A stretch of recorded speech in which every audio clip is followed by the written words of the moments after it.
মায়ের মুখমণ্ডল দর্শন হয়ে গেলে আপনারা দয়া করে জলপ্রবণ পরবর্তীতে যারা আছেন তাদেরকে মায়ের মুখমণ্ডল দর্শনের সুযোগ করে দিন।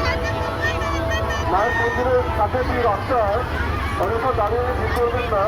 আপনারা যারা ফটো তুলছেন প্রতিষ্ঠিত ফটোগুলোর কাজ শেষ করে মণ্ডপের দিকে মেলার দিকে চলে যান।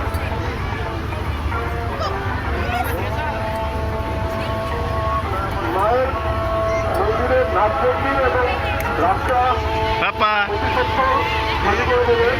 সেখানে দাঁড়িয়ে ভিড় করবেন না। আপনারা পরবর্তীতে যারা আছেন তাদেরকে মায়ের মুখমণ্ডল দর্শনের সুযোগ করে দিন।